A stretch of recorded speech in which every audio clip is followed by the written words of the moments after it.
আদাব, নমস্কার। আমি হীরা মোটরস থেকে হীরা বলছিলাম আপনাদের মাঝে।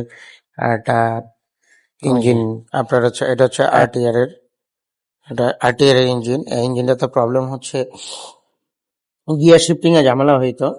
গিয়ার শিফটিং এ যে প্রবলেমটা হইতো আমি আপনাকে বলি, এখানকার যে লিভারটা, এই লিভারটা অনেক বেশি লুজ হয়ে যেত, মানে অনেক বেশি সামনে চলে যেত। একটা সময় গিয়ে কিছুক্ষণ চালানোর পরে গিয়ার শিফটিং হার্ড হয়ে যেত।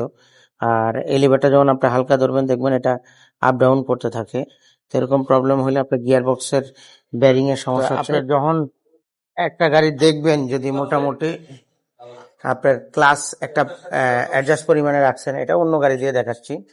ক্লাসের একটা গাড়ির ক্লাসের পজিশনটা থাকতে হবে আপনার ম্যাক্সিমাম 15 এর মতো ফলস থাকতে হবে, তারপর থেকে ক্লাস হবে, তারপর থেকে হচ্ছে ক্লাস হবে। আপনি যদি মনে করেন দেখেন একদম ক্লাসের পজিশন লাস্ট মাথায় চলে আসছে, কোনো ফলস নাই, তখনও বুঝতে হবে যে আপনার ক্লাস প্লেটে কোনো একটা প্রবলেম হচ্ছে। তো সেক্ষেত্রে এই জিনিসটা আপনারা নিজেরা সতর্ক হয়ে কাজ করতে পারবেন। আর মেনলি যেটা প্রবলেম হচ্ছে আপনার ক্লাসের যে এটা যখন আপনি আস্তে আস্তে দেখবেন ভিতরে ঢুকে যাচ্ছে, তখন হচ্ছে আপনার এটার সমস্যাটা বেশি হবে। আপনার এই অবশেষে আমরা ইঞ্জিনটা খুলে ফেললাম। খোলার পর আমরা যেটা দেখলাম, এখানে গিয়ার বক্সের যে ব্যারিংটা আছে, এই ব্যারিংটা নষ্ট হয়েছে। এখানকার যে ব্যারিংটা, এই ব্যারিংটার সাইজ হচ্ছে আপনার 63 আমরা এখন কয় ব্যারিংটা লাগাচ্ছি অরিজিনাল। এখানে অবশ্যই আপনার জেটালা ব্যারিং দিবেন, কারণ এইখানে একটা মোবিলের কানেকশন আছে। এই কানেকশন দিয়ে এই জেটটার মাধ্যমে শেবের ভিতর দিয়ে মোবিল পাস হয়। যদি আপনারা জেট ছাড়া ব্যারিং দেন তাহলে কি হবে, আপনার গিয়ার বক্সের মোবিলটা ঠিক মতো পৌঁছাবে না সব জায়গায়। হ্যাঁ, তো আপনারা সবসময় খেয়াল করবেন এখানে যে ব্যারিংটা লাগাবেন অবশ্যই আপনি জেট সিস্টেম ব্যারিংটা দিবেন।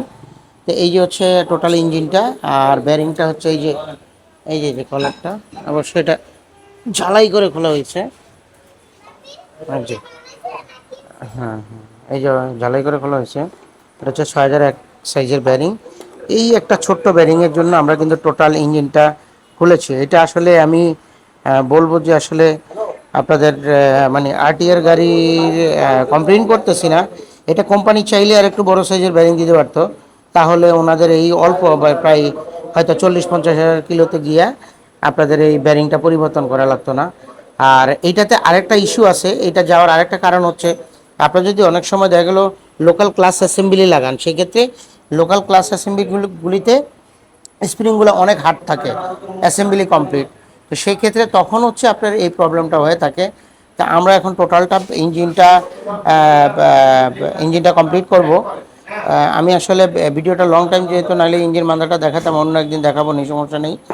তো এইটার জন্য আসলে আমাদের মানে অনেক বড় হ্যাসেল, যে এই ব্যারিংটা যদি আরেকটু বড় সাইজ দিত তাহলে এখানের যে লোডটা, এই লোডটা ও নিতে পারতো, এই জন্য তাড়াতাড়ি ব্যারিংটা নষ্ট হতো না।